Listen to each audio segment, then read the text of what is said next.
All right, ladies and gentlemen, Revolution went down last night, and as usual, AEW puts on a great card with one major miss. But let's just dive right into it because you're here and you're asking yourself, well, what just happened? Well, I'm gonna tell you, we had 4 matches on the pre-show. The first one was Hologram and Komander defeating Blake Christian and Lee Johnson. Hologram and Komander were very much over.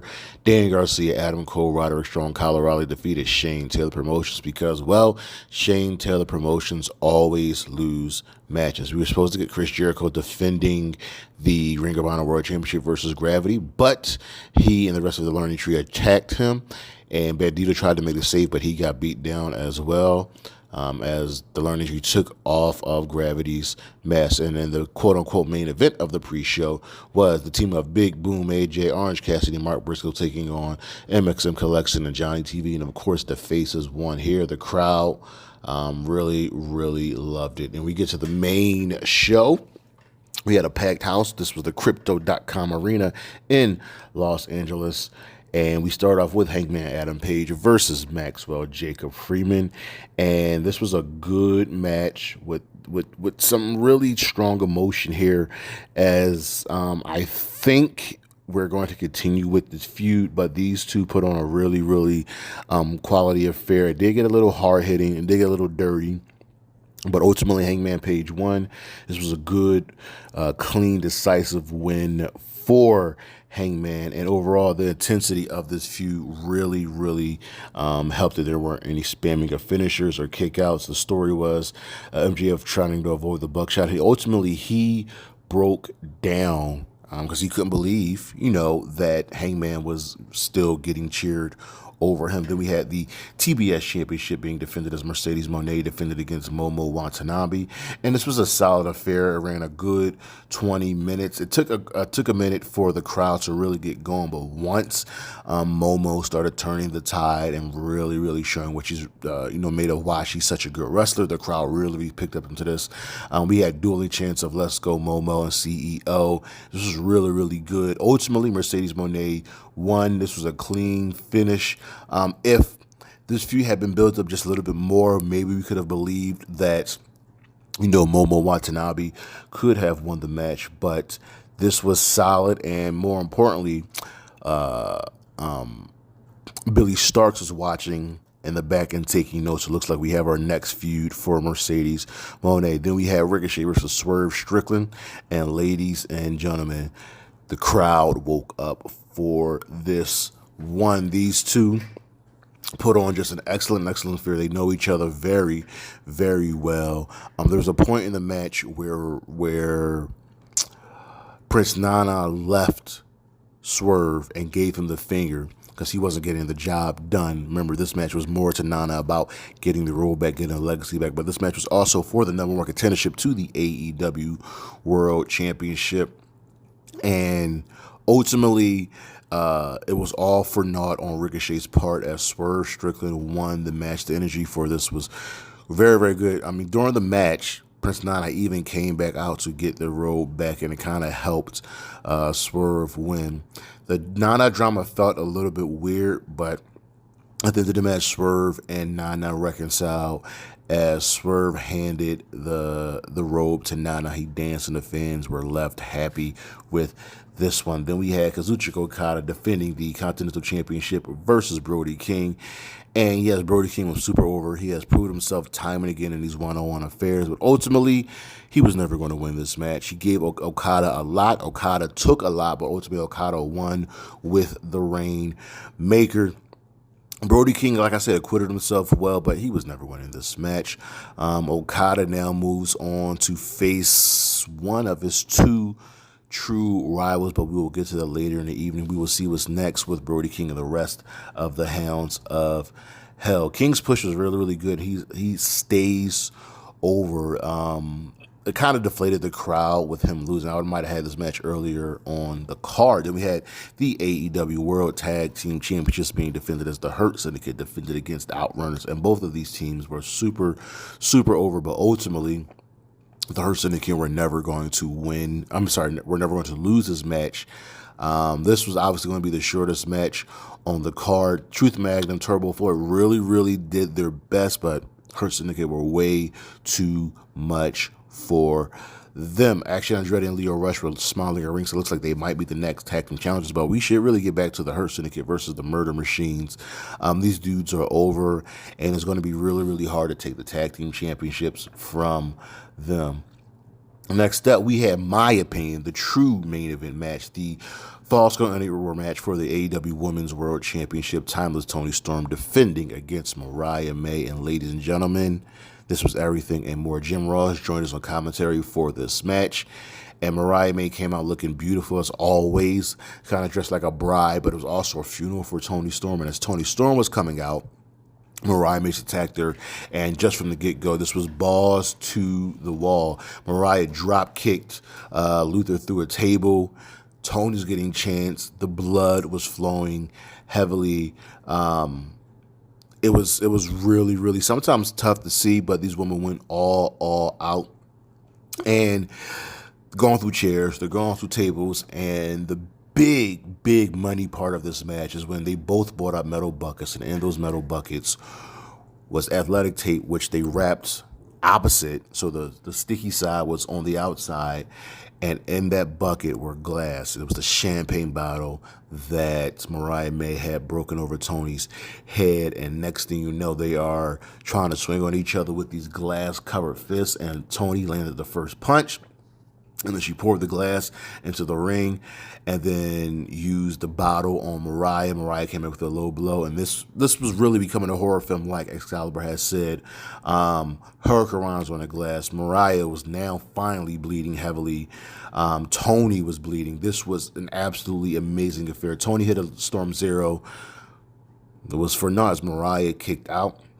And they make their way up to the stage. Mariah is trying to fight back as she's running away from Tony. Tony has the shoe that Mariah used on her. And man, oh man, the crowd was loving this. And out of respect, that's what was shown. Finally, after Tony just bludgeoned Mariah with the shoe she gave her, a Storm Zero through the table, and pinned her 1, 2, 3. This was a beautiful match, and on the screen it said "The End," and these two were draped on top of each other. It was beautiful. I don't know where Mariah May goes from here, but this match felt long, and it only went 13 minutes. This was an absolutely fantastic match. This should have been the main event. Next up, we had Konosuke Takeshita defending the International Championship versus Kenny Omega. And you know the story. Takeshita has Kenny's number, beat this man twice in 1 week. And this was a good contrast to the match that came before and the match that came after. There was a lot of countering in here. There was a lot of hard hits, especially coming from Takeshita.